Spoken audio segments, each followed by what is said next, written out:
गुलाबजाम बनवताना आपल्याला बऱ्याचदा एक प्रॉब्लेम येत असतो, तो म्हणजे गुलाबजाम चिरतात किंवा त्याला तडे पडतात किंवा मग गुलाबजाम हे आतपर्यंत पाक शोषत नाहीत, कडक बनतात।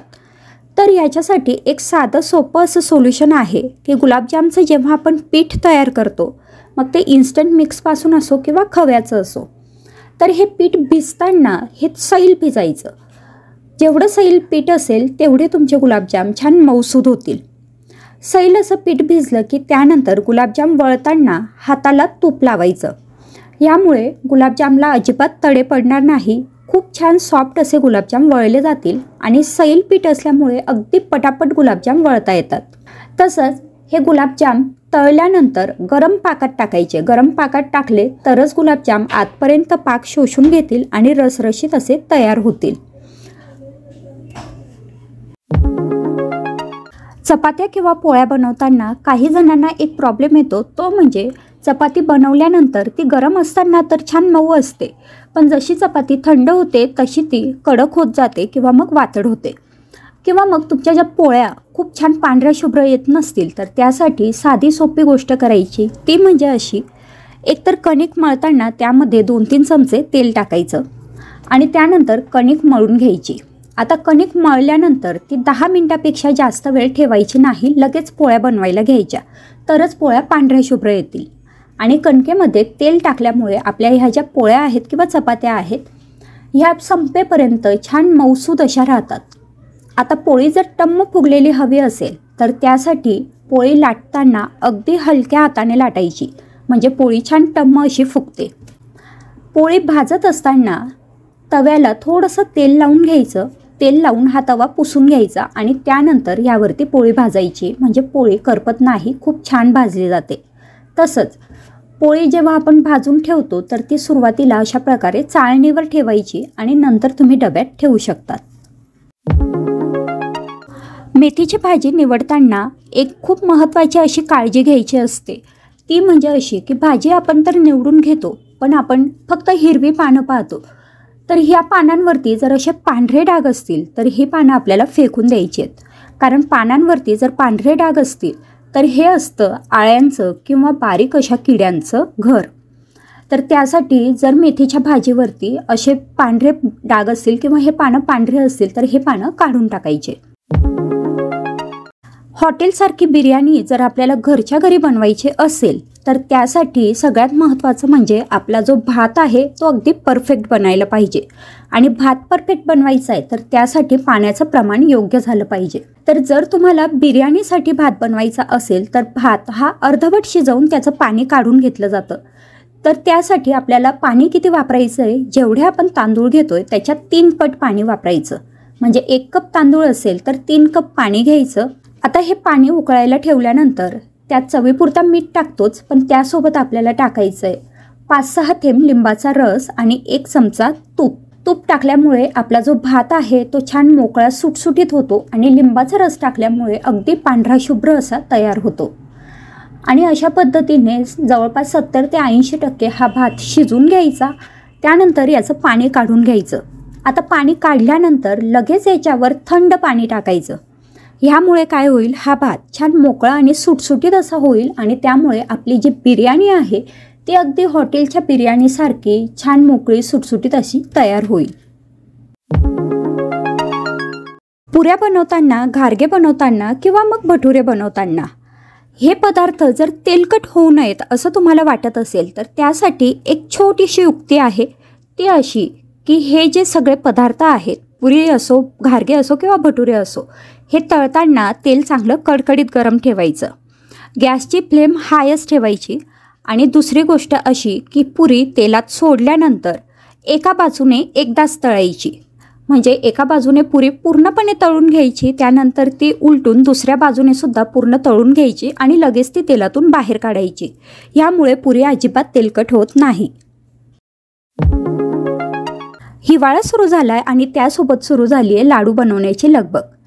तर मग लाडू बनवताना जर तुम्हाला पाक बनवता येत नसेल किंवा पाक चुकत असेल तर त्यासाठी एक साधी सोपी अशी ट्रिक आहे। कढईमध्ये सुरुवातीला 2 चमचे तूप टाकायचं। तूप वितळलं की त्यानंतर त्याच्यात गूळ टाकायचा। आता हा गूळ आपल्याला वितळून घ्यायचा आहे। तर मंद गॅसवरती गूळ वितळून घ्यायचा आणि त्यानंतर गुळाला अशा पद्धतीने फक्त फेस आला की लगेच गॅस बंद करायचा. अजिबात आपल्याला पाक बनवायचं टेन्शन घेण्याची गरज नाही.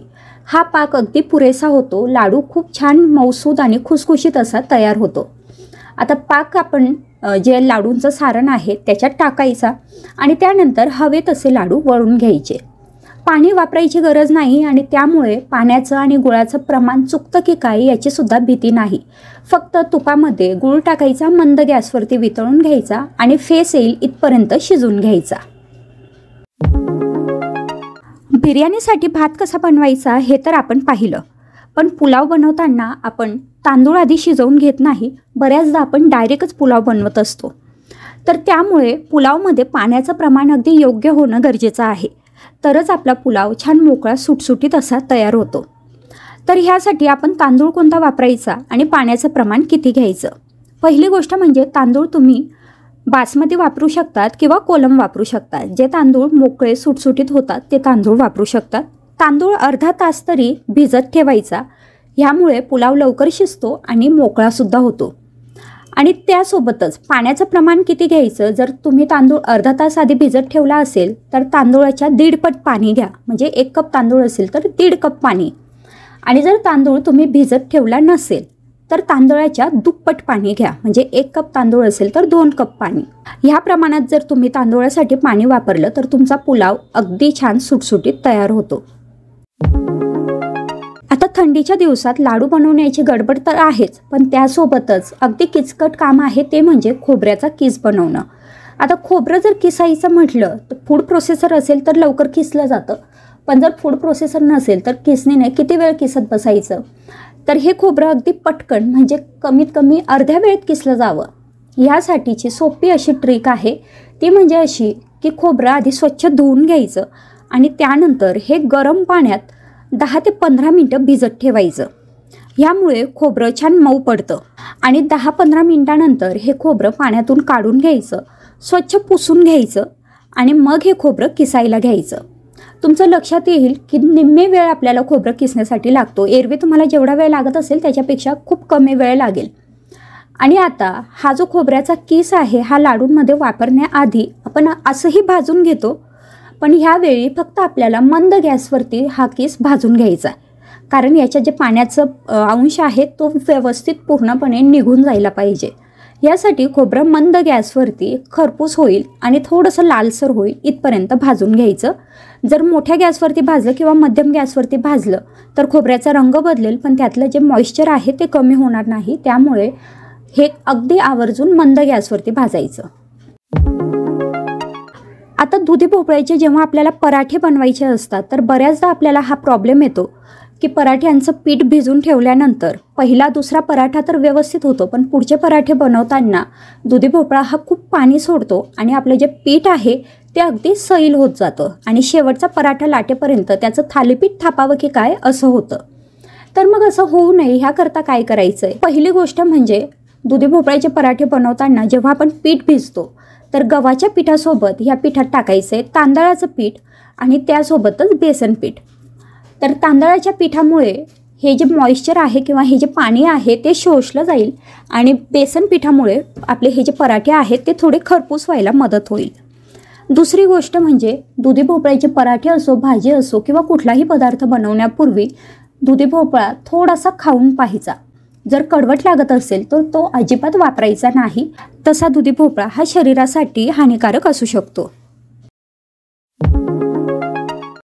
पोहे बनवताना आपल्याला किती पोहे घ्यायचं याचं प्रमाण जर सुचत नसेल तर त्यासाठी एक साधी सोपी ट्रिक आहे.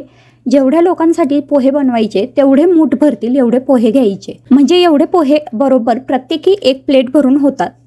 आणि दुसरी गोष्ट म्हणजे पोहे छान चाळून घ्यायचे.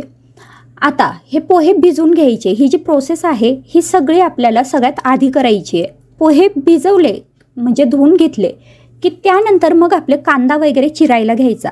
म्हणजे जेवढ्या वेळात आपला कांदा चिरून होतो तोपर्यंत हे पोहे अगदी व्यवस्थित भिजतात. दुसरी गोष्ट, पोहेंमधले जर शेंगदाणे छान खरपूस असे हवे असतील तर त्यासाठी सगळ्यात आधी शेंगदाणे तळून घ्यायचे. मध्यम गॅसवरती तळायचे आणि हे बाजूला काढून घ्यायचे आणि त्यानंतर पोहेंना फोडणी देऊन झाली, अगदी व्यवस्थित पूर्णपणे पोहे तयार झाले की त्यानंतर वरून हे शेंगदाणे टाकायचे.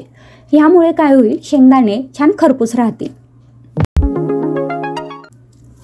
आता ऐन वेळी आपल्याला जर डोसा बनवायची फरमाईश आली तर काय करायचं, डोशाचं पीठ तर अवेलेबल नाही आहे. मग त्यासाठी घरात जर मुरमुरे असतील तर 4 वाटी मुरमुरे मिक्सरमधनं फिरून घ्यायचे, ते एका पातेल्यात काढायचे. त्यानंतर त्याच्यात 1 वाटी रवा टाकायचा आणि 1 वाटी फ्रेश दही टाकायचं. हे चांगलं मिक्स करून घ्यायचं आणि हे जे मिश्रण आहे याच्यात पाणी टाकून जसं डोस्यांचं पीठ असतं त्या कन्सिस्टन्सीचं हे पीठ भिजवून घ्यायचं. थोडंसं 10 मिनटं झाकून ठेवायचं, म्हणजे रवा छान फुलून येतो आणि त्यानंतर याच्यात इनो किंवा मग खाण्याचा सोडा टाकून आपण डोसे बनवू शकतो. यामुळे अगदी इन्स्टंट असे डोसे तयार होतील. जर समजा मुरमुरे अवेलेबल नसतील तर तुम्ही इथे पोहेसुद्धा वापरू शकतात. पोहे मिक्सरमधनं फिरून घ्यायचे आणि त्याच्यात रवा आणि दही टाकायचं. बरं, तसंच डोसे बनवताना याच्यात थोडंसं 2 चमचे बेसन पीठ टाकायचं, ज्यामुळे हे जे डोसे आहेत हे छान क्रिस्पी असे तयार होतील. तर मग ह्या होत्या आजच्या 10 टिप्स. ह्या टिप्स तुम्हाला कशा वाटल्या मला कमेंटमध्ये जरूर कळवा. ह्या टिप्स नक्कीच तुम्हाला उपयोगी वाटल्या असतील तर व्हिडिओला लाईक जरूर करा, चॅनलला सबस्क्राईब करा आणि हा व्हिडिओ तुमच्या मित्रमैत्रिणींसोबत शेअर करा. पुन्हा भेटू पुढच्या नवीन व्हिडिओसोबत. तोपर्यंत बाय बाय. तर मैत्रिणींनो, नेहमीच असं होतं, आपण गॅस पेटवतो आणि घाई गडबडीत म्हणा किंवा नेहमीच्या सवयीने म्हणा लायटर आपण तिथे शेगडीवर ठेवून देतो. पण हे लायटर असं शेगडीवर ठेवलं तर लायटर लवकर खराब होण्याची शक्यता असते, कारण इथे स्वयंपाक करताना कधी पाणी उडतं किंवा ही शेगडी गरम होऊ शकते आणि ह्या सगळ्या गोष्टींमुळे आपलं लायटर लवकर खराब होऊ शकतं. तर त्यामुळे आवर्जून गॅस पेटवून झाला की लायटर शेगडीपासून थोडंसं लांब ठेवायचं. आता स्वयंपाक झाल्यानंतर आपली जी स्वयंपाकाची भांडी असतात, कढई असेल किंवा कुठलंही भांडं असेल, ते आपण खाली उतरवून ठेवतो आणि उतरवण्यासाठी आपण पकड किंवा सांडशीचा उपयोग करतो. तर कधी कधी काय होतं की ह्या सांडशीची जर ग्रीप थोडीशी सैल झाली किंवा चुकून हे भांडं जर खाली पडलं तर मग उगाच आपण स्वयंपाक केलेला वाया जातो किंवा मग आपल्याला इजा होण्याची शक्यता असते. तर असं होऊ नये ह्यासाठी काय काळजी घ्यायची, आपण जेव्हाही हे भांडं सांडशीने किंवा पकडने उतरवू तर तेव्हा त्याच्या खाली एखादं ताट धरायचं, म्हणजे चुकून जरी ही ग्रीप सैल झाली तरीसुद्धा भांडं पडणार नाही, कारण खालून आपण त्याला एखाद्या ताटलीचा सपोर्ट दिलेला असेल आणि त्यामुळे हे भांडं आपल्याला व्यवस्थित उतरवून ठेवता येईल. तर आता घरातली जी आपण साफसफाई करतो, धूळ स्वच्छ करतो, तेव्हा आपण असं एखादं कापड वापरत असतो. ह्या कापडाने बाकी सगळी धूळ तर स्वच्छ होते, पण जेव्हा आपण कम्प्युटर स्वच्छ करायला जातो, म्हणजे जेव्हा कीबोर्डचा नंबर येतो तर कीबोर्डमधले ज्या बारीक बटनांमधल्या खाचा असतात त्यामध्ये बरीचशी धूळ बसलेली असते आणि ती काही ह्या कापडाने स्वच्छ होत नाही. तर मग अशा वेळी काय करायचं, आपल्याकडे जर कलरचा एखादा ब्रश असेल, कलरचा ब्रश आपण इथे वापरायचा आहे. ह्या ब्रशमुळे ह्या कीबोर्डच्या खाचांमधली जी धूळ असते ती सगळे आपल्याला अगदी व्यवस्थित स्वच्छ करता येते आणि कमी वेळेत सुद्धा आपलं हे काम होतं. तर मी तरी ह्या ब्रशचा उपयोग करते, पण तुम्ही हा कम्प्युटरचा कीबोर्ड स्वच्छ करण्यासाठी काय वापरतात हे मला कमेंटमध्ये नक्की सांगा, किंवा तुमच्याकडे काही अजून वेगळ्या टिप्स असतील तर त्यासुद्धा तुम्ही माझ्याशी शेअर करू शकता. आता पहा, आपण जेव्हा भाजीला फोडणी देतो तर ज्या चमच्याने आपण मिक्स करत असतो तो चमचा अगदी नकळत आपण त्या कढईमध्येच ठेवतो भाजी शिजत असेल तेव्हा, किंवा मग त्यावरती जर झाकण ठेवलं असेल त्या झाकणावरती हा चमचा आपल्याकडून ठेवला जातो. पण थोड्या वेळानंतर हा चमचा होतो गरम आणि आपल्याला तो पकडायला त्रास होतो.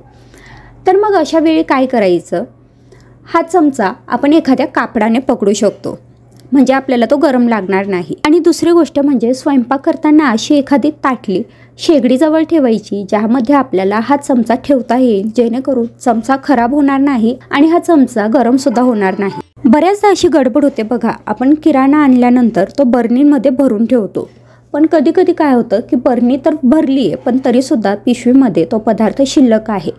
आणि मग आता ही पिशवी ठेवायची कशी, कारण ती आपण तशीच ठेवली तर सांडण्याचा प्रश्न असतो, किंवा दुसऱ्या बर्नीत भरून ठेवली तर अजून जागा वाया जाण्याचा प्रश्न असतो. तर त्यावेळी असे चिमटे मिळतात, तर हे चिमटे आपल्याकडे आणून ठेवायचे. खूप महाग नसतात, 50-60 रुपयामध्ये आपल्याला हे जवळपास 12 चिमटे मिळतात. तर हे चिमटे जर आपण आणून ठेवले तर हे कुठल्याही जो पदार्थ तुम्ही एखाद्या पिशवीतून काढला आणि तो तुम्हाला जर सील करायची असेल ती पिशवी, तर ह्या चिमट्यांचा तुम्ही उपयोग करू शकता. छोट्या मोठ्या आकारात हे चिमटे मिळतात. तर असे चिमटे घरात असले की पटकन आपण कुठलाही पदार्थ काढला की त्या पिशवीला हा चिमटा लावून ती पिशवी बंद करू शकतो. मग तुम्ही ही पिशवी एखाद्या डब्यात ठेवू शकतात किंवा मग सगळ्या पिशव्या एकत्र करून त्या एका जागी ठेवू शकता, ज्यामुळे जागाही वाचेल आणि आपले पदार्थ खराबही होणार नाहीत. आता ही पहा, अशी ही तारेची घासणी येते. ही आपण महिने 2 महिने वापरली की थोडीशी अशी खराब व्हायला लागते, पण आपल्याला वाटतं की ठीक आहे अजून तरी हे चालणार आहे म्हणून आपण ती तशीच वापरत राहतो. पण असं न करता घरात एक्स्ट्रा ही तारेची जी घासणी असते तिचा स्टॉक असू द्यावा, म्हणजे ही घासणी थोडी जरी खराब झाली की नवीन घासणी आपल्याला वापरण्यासाठी काढता येईल. कारण ही जी घासणी आहे ही थोडी खराब झाली की तिचे जे तार आहेत ते निघायला लागतात आणि हे भांड्यांमध्ये कुठेतरी कोपऱ्यात वगैरे चिकटून बसतात. नजर चुकीने म्हणा, जर आपण त्याच भांड्यांमध्ये स्वयंपाक केला किंवा ती भांडी वापरली तर उगाच ते आपल्याला हानिकारक असू शकतं. तर त्यामुळे ही जी भांड्यांची घासणी आहे ही थोडी खराब झाली की लगेचच ती बदलून घ्यायची. आणि ही जी आपण खराब झालेली घासणी आहे ही आपण आपलं सिंक घासण्यासाठी वापरू शकतो किंवा मग नळ घासण्यासाठी वापरू शकतो, म्हणजे इतर गोष्टींसाठी तिचा उपयोग होऊ शकतो. पण भांडी घासताना महिने 2 महिन्यात आपली ही जी तारेची घासणी आहे ही नक्की बदलून घ्या. बऱ्याचदा काय होतं, भांडे घासण्याचं जे सिंक असतं त्यामध्ये खरकटं जमा होऊन किंवा कचरा जमा होऊन ते ब्लॉक होण्याची शक्यता असते. तर अशा वेळी काय करायचं, बाजारामध्ये ही अशी स्टीलची जाळी मिळते, प्रत्येक सिंकसाठी ही उपयोगात येते. तर ही जाळी आणायची आणि आपलं जे सिंकचं ड्रेनेज असतं त्यावरती ठेवायची, म्हणजे तुम्ही भांडी घासल्यानंतर थोडेफार का असे ना ते भांड्यांमध्ये खरकटे कण असतात आणि ते मग ह्या जाळीवरती साचतात आणि त्या पाईपमध्ये किंवा ड्रेनेजमध्ये हे जात नाही आणि त्यामुळे आपलं जे सिंक आहे ते ब्लॉक होण्याची शक्यता कमी असते. तसंच वेळोवेळी ही जाळी स्वच्छ करून घ्यायची, कारण त्यामध्ये सुद्धा बरीच घाण अडकून बसते. त्यामुळे भांडी घासून झाली की आपण सिंक घासतो आणि सिंक घासतानाच ही जाळीसुद्धा घासून घ्यायची. आता आपण ट्रॉलीमध्ये जेव्हा ही पातेली म्हणा, वाट्या म्हणा, हे अशी भांडी ठेवतो तर ही भांडी उलटी न ठेवता अशी सरळ ठेवायची, जेणेकरून आपल्याला कुठलं भांडं हवं आहे ते अगदी सहज काढता येईल आणि आपली जास्त धावपळ होणार नाही. कांदा चिरत असताना कांद्याचे जे साल आहे ते या पद्धतीने एखाद्या डिशमध्ये काढून घ्यायचे, जेणेकरून आपला जो किचन ओटा आहे त्याच्यावरती घाण होणार नाही. दुसरी गोष्ट म्हणजे कांद्याला ह्या पद्धतीने थोडासा काळपटपणा आलेला असतो, काळी बुरशी आलेली असते. असं बऱ्याचदा कांद्यांना जेव्हाही आपण चिरतो तर आपल्या हे लक्षात येतं. आणि तिसरी गोष्ट म्हणजे की कांदे चिरताना आपल्या डोळ्यातून खूप जास्त पाणी येतं. तर आता ह्यासाठी आपल्याला काय करायचं आहे, अशा पद्धतीने एखाद्या भांड्यात पाणी घ्यायचं आणि तिथे कांद्याच्या ह्या 2 फोडी करून त्या पाण्यात टाकून ठेवायच्या. या पद्धतीने कांद्याचा साल काढल्यानंतर लगेच ह्या फोडी पाण्यामध्ये टाकल्या तर आपल्या डोळ्यातून अजिबात पाणी येत नाही. आणि ह्या फोडी ह्या पद्धतीने व्यवस्थित धुवून घ्यायच्या, जेणेकरून कांद्याची जी काळी बुरशी असते ती सुद्धा निघून जाईल आणि एक एक फोड काढून चिरून घ्यायचं, म्हणजे आपल्या डोळ्यातून पाणी येणार नाही.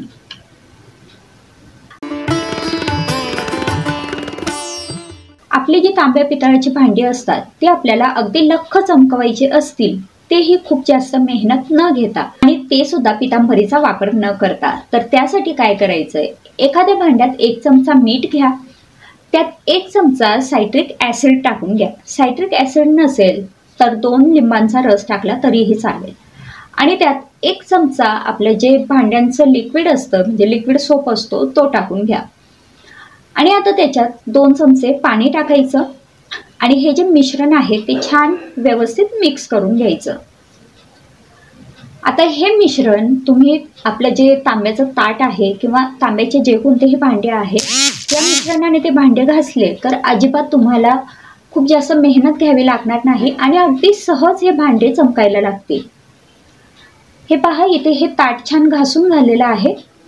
आता ही भांडी घासून झाली की त्यांना स्वच्छ धुवून घ्यायची आणि धुतल्यानंतर लगेचच एखाद्या कोरड्या कापडाने ते छान पुसून घ्यायचे. रेस्टॉरंटसारख्या भाज्या घरच्या घरी बनवायच्या असतील तर ह्या भाज्या बनवताना ग्रेव्हीच्या फोडणीमध्ये तेलासोबतच थोडंसं बटर किंवा तूप घालावं. यामुळे भाजीची जी टेस्ट आहे ती अगदी हॉटेलसारखी येते. दुसरी गोष्ट म्हणजे या भाजीला छान चमचमीत असा रंग येण्यासाठी साध्या तिखटासोबतच काश्मीरी लाल तिखट किंवा मग बेडगी मिरची पावडर घालावी. यामुळे रंग खूप छान येतो. आणि त्यासोबतच तुम्ही थोडंसं बीटसुद्धा किसून याच्यात टाकू शकतात. त्यामुळे सुद्धा भाजीची थिकनेसही वाढते आणि भाजीला रंग छान येतो. वरण भात बनवताना किंवा मग वरणफळ बनवताना, दाल तडका बनवताना जेव्हा आपण हे डाळ शिजवतो म्हणजे त्याचं वरण बनवतो तर तेव्हा डाळीच्या दुप्पट पाणी टाकावं. यामुळे डाळ अगदी छान शिजते. जर तुम्ही 1 कप डाळ घेतली असेल तर 2 कप पाणी टाकायचं आणि सोबतच 1 चमचा तेल टाकायचं. तेल टाकल्यामुळे डाळ एकतर लवकर शिजते, दुसरी गोष्ट म्हणजे खूप छान मऊ अशी शिजते. आणि मग नेहमीप्रमाणे जसं आपण वरण भाताचा कुकर लावतो तशी डाळ शिजवून घ्यायची. कुठल्याही प्रकारची बिर्याणी, पुलाव किंवा मसाले भात बनवताना आपल्याला जर भात असा सुटसुटीत हवा असेल तर त्यासाठी तांदूळ साधारण 15 ते 20 मिनटं आधी भिजत ठेवावे. शक्यतोवर बासमती तांदूळ वापरावा आणि बासमती तांदूळ वापरताना कधीही हा तांदूळ 15 ते 20 मिनटं आधी भिजून घ्यावा. यानंतर जेव्हा आपण भात शिजवतो तर भात शिजवताना नेहमीपेक्षा थोडं कमी पाणी घालावं. यामुळे भात छान मोकळा आणि सुटसुटीत होतो.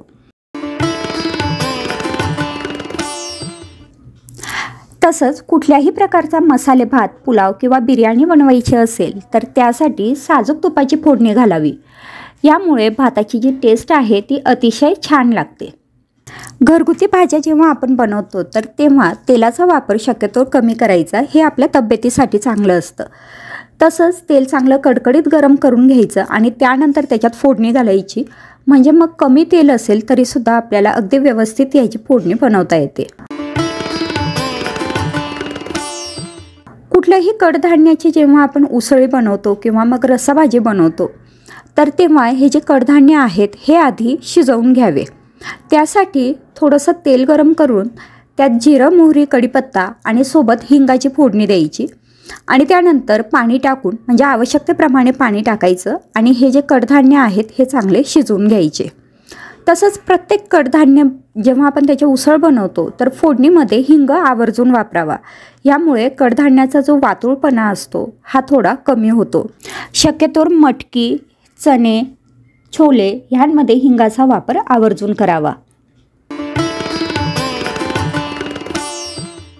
पोहे बनवताना जर आपल्याला छान कुरकुरीत असे शेंगदाणे हवे असतील तर तेलात शेंगदाणे टाकल्यानंतर मध्यम गॅसवरती हे शेंगदाणे छान खमंग खरपूस असे तळून घ्यावेत. शेंगदाण्यांचा रंग बदलला की त्यानंतर हे शेंगदाणे बाहेर काढायचे. पोहेंना आपण नेहमीप्रमाणे फोडणी घालायची. ही फोडणी घातल्यानंतर पोहे अगदी व्यवस्थित आपले तयार झाले की त्यानंतर वरून यात शेंगदाणे टाकायचे. यामुळे हे शेंगदाणे छान कुरकुरीत राहतात.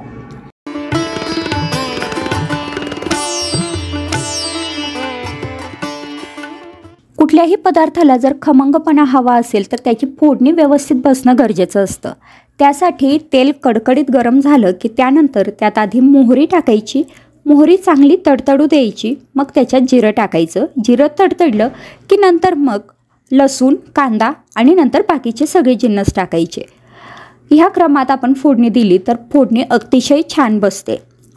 त्यासोबतच मोहरी थोडी कडवट असते. ती जर आपण आधीच व्यवस्थित तडतडून घेतली तर तिचा कडवटपणा कमी होतो. आता फोडणीमध्ये जेव्हा मसाले घालायचे असतील तर सगळ्यात आधी हिंग, हळद, त्यानंतर आपले जे धने जिरे पावडर असतात ते टाकायचे आणि लाल तिखट सगळ्यात शेवटी टाकायचं. नाहीतर मग लाल तिखट खूप लवकर करपतं.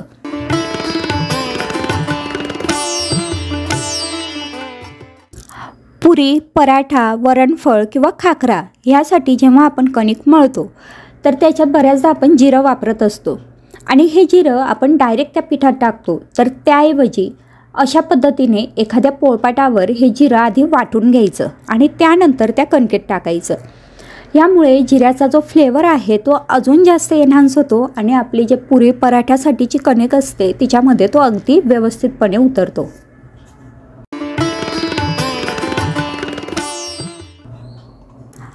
आता शिरा बनवताना जेव्हा आपण रवा भाजून घेतो तर सगळ्यात आधी हा रवा व्यवस्थित कोरडा असाच भाजून घ्यायचा। 2 मिनटं तरी मध्यम गॅसवरती हा रवा कोरडा भाजून घ्यायचा, म्हणजे त्याच्यात तेल तूप वापरायचं नाही। आणि 2-3 मिनटानंतर मग त्याच्यात तूप टाकून हा रवा छान भाजून घ्यायचा।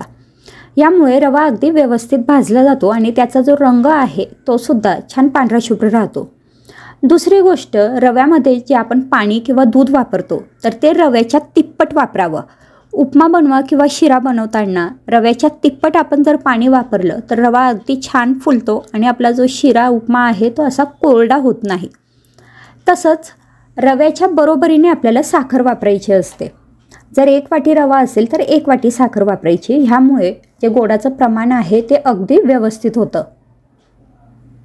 आणि आपला जो शिरा आहे तो अगदी छान सुटसुटीत आणि लुसलुशीत असा तयार होतो। आता बिर्याणी, पुलाव किंवा मग रेस्टॉरंट स्टाईल भाज्या जर आपल्याला बनवायच्या असतील तर त्यासाठी जे आपले पावडर मसाले असतात त्याऐवजी खड्या मसाल्यांचा वापर करायचा। खड्या मसाले वापरल्यामुळे त्याची जी चव आहे किंवा जो आपण सुगंध म्हणतो तो अतिशय छान येतो। जो सुगंध आपले जे पावडर मसाले असतात त्यात कमी झालेला असतो, तर त्यामुळे जर खडे मसाले वापरले तर आपल्या पदार्थाची चव अजूनच वाढते। तर कांदा चिरताना डोळ्यातून पाणी येऊ नये यासाठी काय करायचं आहे, कांदा चिरत असताना आपण जवळ एखादा असा आपल्याकडे जर टिश्यू पेपर असेल तर त्यातले 2-3 टिश्यू पेपर घ्यायचे आणि ते ओले करून घ्यायचे। टिश्यू पेपर नसेल तर आपला न्यूजपेपरसुद्धा आपण इथे वापरू शकतो। आणि हा ओला केलेला जो टिश्यू पेपर आहे तो आपण अगदी कांदा चिरत असतो ना त्याच्या जवळ ठेवायचा।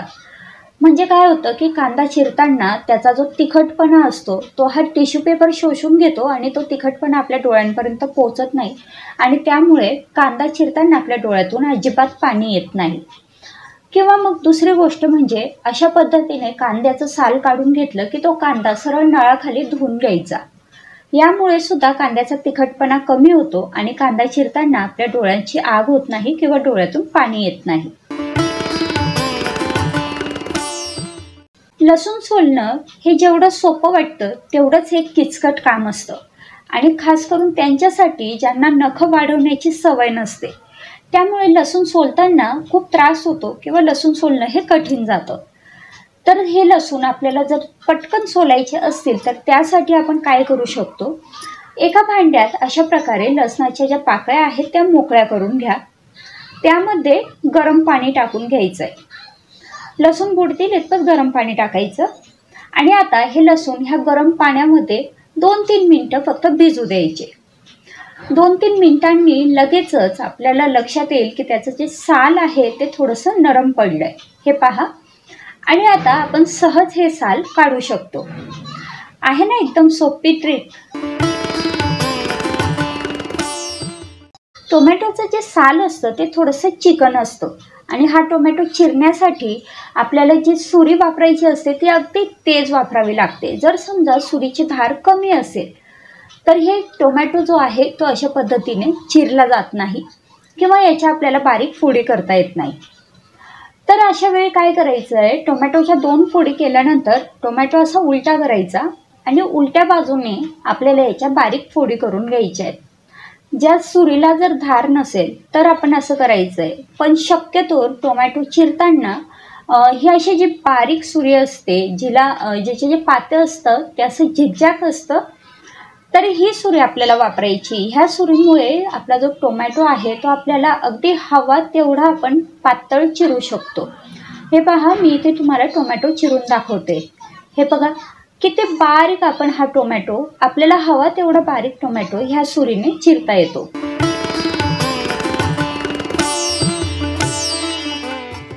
आपली पोळी टम्म फुगावी असं जर वाटत असेल तर पोळी करताना फक्त एकच गोष्ट लक्षात ठेवायची, पोळीचे जेव्हा आपण पूड बनवतो म्हणजे त्याची छोटी पुरी लाटून जेव्हा त्याला तेल लावून ते फोल्ड करून घेतो तर तेव्हा तेल लावल्यानंतर त्याच्यावर थोडंसं पीठ पसरून द्यायचं। यामुळे काय होईल, पोळी अगदी टम्म अशी फुगेल कारण तिचे जे पूड आहे ते एकमेकांना चिटकणार नाही। आणि दुसरी महत्त्वाची गोष्ट म्हणजे पोळी लाटताना ती अगदी हलक्या हाताने लाटायची। यामुळे आपली पोळी छान सॉफ्ट सुद्धा राहील आणि अगदी टम्म अशी फुगेल। डोसा बनवताना किंवा उत्तप्पे बनवताना आपल्याला जर नॉनस्टिक तवा वापरायचा नसेल आणि लोखंडी तव्यावरती हे उत्तप्पे बनवायचे असतील तर लोखंडी तव्याला नॉनस्टिक बनवण्यासाठी कांद्याची अशा पद्धतीने एखादी फोड घ्यायची, थोडीशी मोठी, ती तेलामध्ये बुडवायची आणि ह्या कांद्याच्या फोडीनेच आपल्याला ह्या तव्यावरती तेल लावून घ्यायचं आहे। ह्यामुळे काय होतं की तव्याला आपण कुठलाही डोसा किंवा उत्तप्पा बनवला तर हा चिकटत नाही, अगदी सहज निघतो। त्यामुळे आता नॉनस्टिक जर पॅन नसेल तरी सुद्धा आपण छानपैकी डोसा किंवा उत्तप्पा बनवू शकतो। आपण इडली पात्रामध्ये जेव्हाही इडली लावतो तर इडलीची जी प्लेट असते त्याच्यात इडलीचं बॅटर टाकताना थोडीशी जागा शिल्लक ठेवायची, कारण इडली फुगून येते तर त्याच्यासाठी ती थोडी जागा शिल्लक ठेवायची। आणि दुसरी गोष्ट अशी की जेव्हा एकावर एक आपण हे जे इडलीच्या प्लेट असतात हे ठेवत असतो तर तेव्हा अशा झिगझॅग मोशनमध्ये ठेवायच्या, म्हणजे इडलीच्या या प्लेटचा जो खोलगट भाग असतो तो बरोबर हे जे 3 छिद्र दिसत आहेत त्याच्या वरती यायला पाहिजे, म्हणजे या ज्या इडल्या आहेत ह्या फुगून जरी आल्या तरी एकमेकांना चिटकणार नाही।